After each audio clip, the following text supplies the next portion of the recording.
अस्सलाम वालेकुम दोस्तों, उम्मीद करता हूँ कि मेरे सभी फ्रेंड खैरियत से होंगे। आज दोस्तों हमने एक वीडियो देखी थी, बहुत ही अच्छी वीडियो है। इसको देखने के बाद मेरे इल्म में तो बहुत इजाफा हुआ। उम्मीद करता हूँ आप दोस्तों के इल्म में भी बहुत इजाफा होगा। बहुत ही ज़बरदस्त वीडियो है, आप भी देखिए और हम भी देखते हैं। इस वीडियो को देखने के बाद आपको इंशाल्लाह बहुत ज़्यादा इजाफा होगा, सबसे आपके पहले इल्म तो में मैं बहुत एक आपको डॉक्टर इल्म होने के मिलेगा। नाते आप भी आगरा इस में वीडियो को देखते आपका हैं और हम हार्दिक भी स्वागत देखते हैं। करती हूँ कि इतना ज्ञान है आपको कि आपने सभी धर्मों की किताबों का अध्ययन किया। मेरा नाम डॉक्टर R.K. वर्मा है। यहाँ पे मैं वर्मा नर्सिंग होम के नाम से अपना नर्सिंग होम चलाती हूँ। और ये हॉल जो है मेरे पतिदेव की देन है। जब वो मेयर थे आगरा के तो उस समय उन्होंने बनवाया था। आज जो जिसमें इतने लोग यहाँ सब बैठे हुए हैं।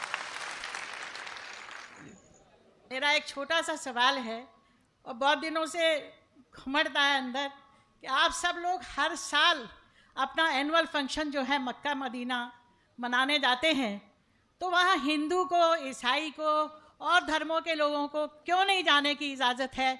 जैसे आप लोग जाते हैं, क्या हम लोग नहीं जा सकते वहाँ पे? वो हमारे लिए भी तो एक तीर्थ स्थल है।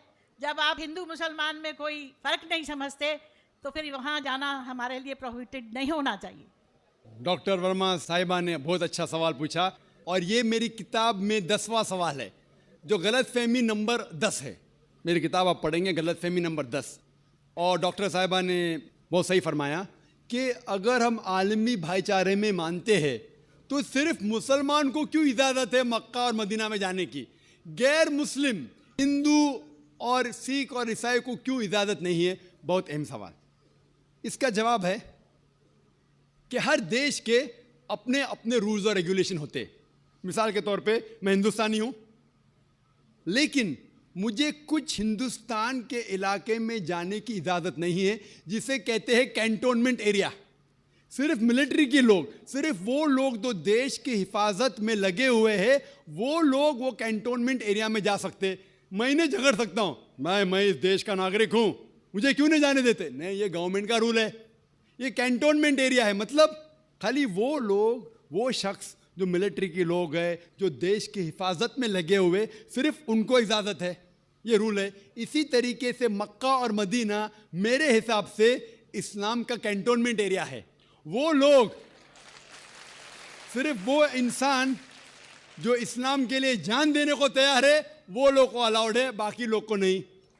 हम मानते हैं कि सब इंसान हमारे भाई है, भाईचारा के अंदर वो इंसानी भाई है, उसका हम एतराज़ नहीं करते, लेकिन सिर्फ वो भाई लोग अलाउड है जो इस्लाम के लिए जान देने को तैयार है।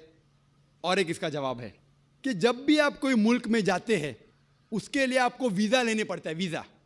और सबसे डिफ़िकल्ट है अमेरिका का वीज़ा, खुसूसन 11 सितंबर के बाद। 50 सवाल पूछते। जब मैं सिंगापुर में पहली बार गया था, वहाँ इमिग्रेशन फॉर्म पे लिखा था कि डेथ टू ड्रग ट्रैफिकर्स, जो भी ड्रग से पकड़ा गया उसे सजाए मौत। अगर मुझे सिंगापुर में जाना है तो मुझे ये तस्लीम करना पड़ेगा कि अगर मेरे पास ड्रग्स है तो मुझे सजाए मौत होंगी। मैंने कैसे सजाए मौत, इतना खतरनाक सजा नहीं मानते तो सिंगापुर में आना ममनू। तो आप अगर सिंगापुर का वीज़ा लेते आपको तस्लीम करने पड़ेगा कि ड्रग वाले को सजाए मौत। इसी तरीके से मक्का और मदीना जाने का वीज़ा है, आप सिर्फ अपने ज़बान से कहो ला इलाहा इल्लल्लाह।